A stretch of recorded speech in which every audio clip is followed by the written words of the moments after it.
Welcome back to my channel. It's dedicated towards creating narcissistic abuse awareness, and more so from a biblical standpoint.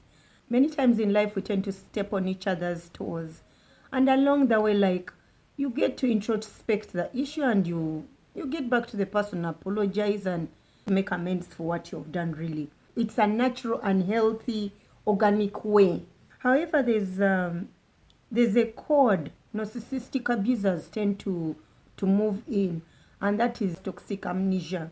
Toxic amnesia is when a narcissist pretends not to remember their hurtful behavior, such as the verbal conversation, emotional, physical, psychological, even sexual abuse. They just seem like they do not remember what happened.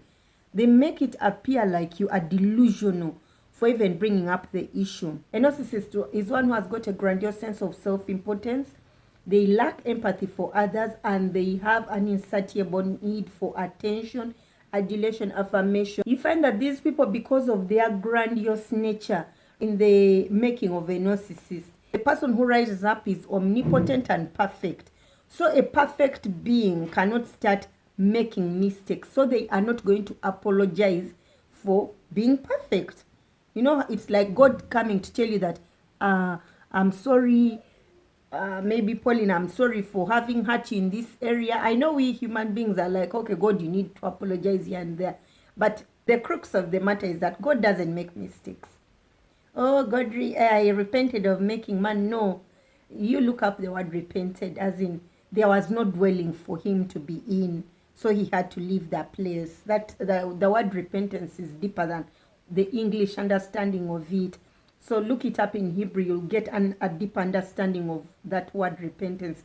God repented that he had created man. It's not that he apologized. No, he had no dwelling place among the hearts of men because they had been hardened. They were so cold. So there was nothing for him to, there was no place to rest in. The narcissists tend to carry themselves like God, because it's only God that we know such attributes attached to him. You know, omnipotence, we know it's God. Perfect, we know it's God. He makes no mistakes. But remember, the narcissist has taken on that very kind of persona. Their inner man is that way. And that inner man is empty. And we know the person who wanted God's throne and still is the devil, the Satan, you know, has Satan. And the unfortunate thing here is that you who is their partner, you're going to go in circles trying to make this person understand the mistakes they made. The person is like, no, I never made any mistake. They deny what they caused. Am I imagining this? Am I thinking of it? But how is it that I can think the pain through and through? These people here are doing this for a number of reasons. The very first thing is that they want to make you appear crazy. Remember, these people already smear campaigning you out there. They are triangulating you with other people. They are talking ill about you. But in your face, especially the vulnerable, they'll appear vulnerable, they'll appear victims, they'll appear like they're understanding, trying to make amends, they're trying to meet you, you know, in midway. However, these people here are behind your back, there's another world going on, and it's totally different from what you know. Overt is out there, you can see what they are going to do. The malignant can swing between overt and covert. So you never know what's coming your way. Their whole entire motive is to make you appear crazy. Two, these people want to make you appear too sensitive. You know, everything they talk about, oh, you're so sensitive. You're being too sensitive about this matter. So you start thinking within you, you're being sensitive. They also do this to accuse you of trying to cause commotion, dissensation, you know. You're a person who is not peaceful. You're always trying to look for trouble. You're a chaotic person. However, don't forget, these people are chaotic in nature. So you can see how they are projecting their own quality onto you when you are raising an issue that concerns both you and them, but putting them in the limelight of being the perpetuator of abuse. For they do this to also leave you confused. They love watching you in that state of being confused about life. You do not know this, you do not realize this, but you have a sound mind. Abusers don't have that sound mind. So what they always purpose to do is to create confusion and commotion within your world, so that you are left unstable. When you are unstable, they can control you. 5, they do this to leave you doubting yourself and gaslighting yourself now. You are always second guessing yourself. So they'll go on telling you, I don't know what's wrong with you. You must be having a problem.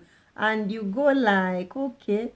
You can imagine they are now beginning to gaslight you because you will start thinking, didn't I? You know, they live in that state really of wondering whether it really happened or it never happened, or you're just exaggerating the situation. No, you did not exaggerate it. It happened. Abusers love to play psychological games on you. 6, narcissists view truth as a weakness. Remember, I told you these people have a grandiose sense of self-importance. They have the omnipotent and perfectionist attitude and attribute within themselves. It is a nature, the false nature, the pseudo nature they developed in their childhood as they were forming this personality. When they apologize to them, it's like they are admitting they are faulty. Remember, God doesn't make mistakes.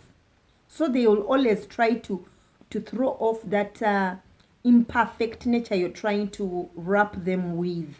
And they'll make sure they project it onto you, because if they are perfect, then it means the rest are imperfect. And who is the next person to bear that weight? It is you who is next to them, their spouse or kids. 7, I'll piggy bank off the 5. These people are self-righteous. A self-righteous person cannot make mistakes. Get that here, people. A self-righteous person makes no mistakes.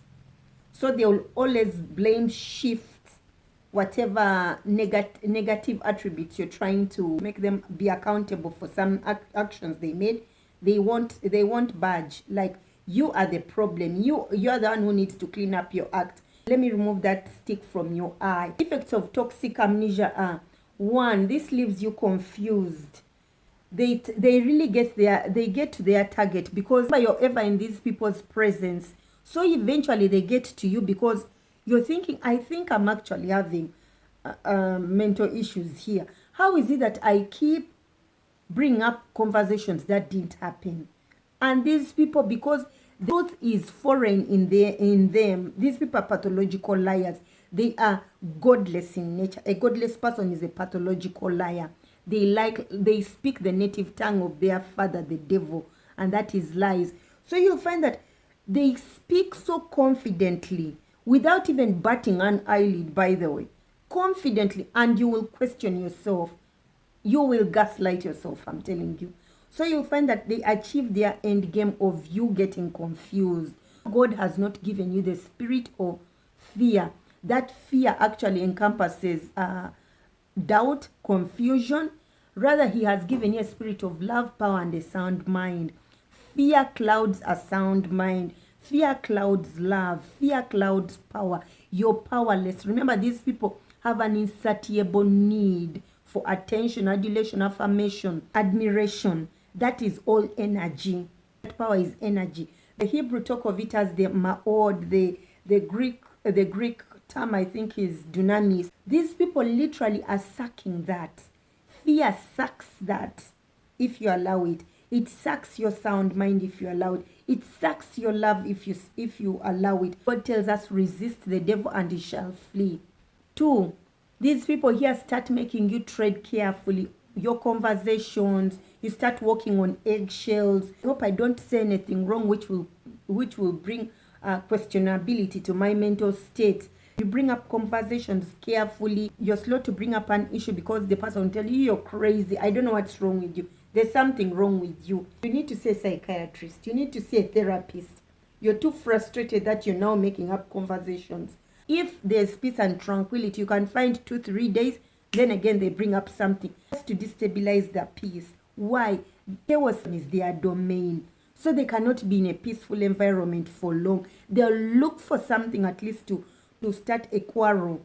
At least that way. That negative energy, as you're quarreling with them, as you're exchanging, that is energy. For them, they thrive in both positive and negative energy. All is energy, all sucking you dry of your power. 3, you'll become anxious. When you're constantly in a state of uncertainty, fear has taken control in your life. And the moment fear is activated in your life, You do not see things as they should be. You're fearing to start up a conversation. An environment which does not allow you to question the other person in a relationship is an abusive environment. It's a manipulative environment. It's a controlling environment. God tells us, do not be anxious, but in prayer and supplication, make known your requests to God. The abuser in this case is activating anxiety in you. By the way they mistreat you, then they gaslight you into thinking it did not happen. You are going to avoid any kind of conflict resolution with these people, because each time they do something wrong, you know they are going to deny it, but on the other hand, you believe it may confirm your quote-unquote crazy state you're in or you're developing. And it's also when other people are involved, they can do it, and then when you want to talk about it, they can, they can send a message in regard to an abusive act they committed. Maybe they called you stupid, maybe they called you ugly. Yeah, I know some people who are actually stupid. And when you want to talk about it, you look at them and they're like, what? Why are you looking at me like that? They kind of provoking into a reaction. And when you actually react, you're like, I don't know why you keep talking about that. And they're like, what? They act so innocent, oblivious to anything. So these other people will think you're being, too sensitive, something of that nature. This just muffles your voice that way. For the sake of peace, let me keep quiet. Especially in a relationship, without resolving any conflict, you start an internal war within. That internal war is that confusion. And that confusion, you're looking at your mental state. Before you know it, you're having a breakdown. Because you cannot air out whatever is burning on the inside, whatever abuse you're experiencing. Because your partner doesn't want you to, by pretending it never happened. Back and forth communication, it exhausts the brain. Because it will leave you thinking, did I do it? Didn't he do it? Did she do it? Didn't she do it? I think she did it. No, I don't think she did it. The actions they committed and their denial, they have the same energy level.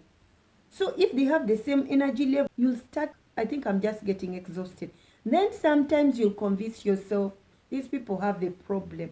Let me understand them. That process of trying to also understand them, it leaves you exhausted. Another thing about this is that living with someone who is argumentative, you have low agreeableness towards issues. You're raising an issue that requires accountability. These people do not want to be accountable to anyone. They are perfect. So you'll find that the person denies it. This will leave you exhausted. God renews your strength like that of an eagle's. Now you can imagine the partner who should be godly is exhausting you. Exhaustion usually is a demonic attack. And you can imagine your partner purposefully doing it. So you need to be very careful. And the other thing also, lives in a state of cognitive dissonance. Cognitive dissonance is simply one where you have a set understanding of an issue and someone brings up another different issue regarding that understanding. But what they are doing is wrong. So you try to justify and rationalize it. Kick the door, it got broken. What they did, you shouldn't kick doors. You shouldn't bang doors or anything like that. However, you're going to justify the issue by saying, I think they were so mad. I must have pushed it so much. Maybe I didn't understand them. Maybe I overthought about it. I think he's right, I'm sensitive. So you get into that state of, I think I also pushed him. You're justifying his action. Decide, maybe I didn't get it right. Maybe you are now trying to rationalize it. I'm going to piggyback off the cognitive dissonance. Because of that, you'll also start lying to yourself.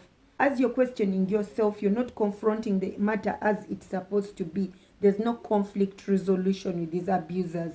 You find that you start living a lie. You convince yourself, I think they are just like that. I'm not going to talk about this issue. I'm going to just act like it also didn't happen and we shall move on with life. Unfortunately, that is detrimental to any relationship. That speaks of control. You're now in a master-servant relationship, or manipulationship, as I usually prefer calling it, and it's not a godly one. Because if he's a godly man as he claims to be, he must have changed his ways. 1 John 2:4 tells us, the man who says, I know him, that is Jesus, but does not do what he commands is a liar. The truth is not in him. Verse 5, but if anyone obeys his word, God's love is truly made complete in him. This is how we know we are in him. So if you're with a partner who is playing toxic amnesia on you, you're dealing with a liar. And we know the father of all liars is the devil. John 8:44 tells us that these people are liars. You are a godly child. What are you doing in such a union? We who are a new creation, God has told us the old has gone, the new has come in. Well, the old, which was the lying, thief, envious, greedy, jealousy person, etc., you name it, has gone. The new person should be portraying the image of Christ. You're a reflection of the God you serve. So if the God you serve is lying about what they said and did, know who is now gaslighting you. Colossians 3:9-10 tells us, do not lie to each other, since you have taken off your old self with its practices and put on your new self, which is being renewed in knowledge in the image of its creator. Remember, God is truth. He speaks truth and he manifests in truth. So if you're dealing with someone who is denying what they said, you are not dealing with God the creator. You are dealing with the fallen angel. Children of God the Father, the creator of the heavens and the earth, bought by the blood of Jesus Christ. We are supposed to be truthful. A dishonest person, a person who can deny what they did, hoping that you're going to buy into the lie. You people are not serving the same God. I encourage you to avoid people who will deny the things they do. They are gaslighting you. Gaslighting sets you up for a mental breakdown. It sets you up for confusion. It sets you up for second guessing yourself. You'll be doubting your own decisions because you think you are wrong about what happened. They live in a state that God tells us to avoid. Be not anxious. These people are creating anxiety. Do not fear. You become fearful. So I encourage you at all costs, stay away from people who deny what they have done, who will not acknowledge their wrongs. They do not want to be held accountable for their own actions. Those people are manipulative and they are out to control you at whatever cost, because the end game of toxic amnesia is to control you. Be around people of your own tribe. You are a truth seeker. You are a genuine person. Be around people of that nature. You speak truth. Be around people of that nature. Do not mingle with people who are toxic.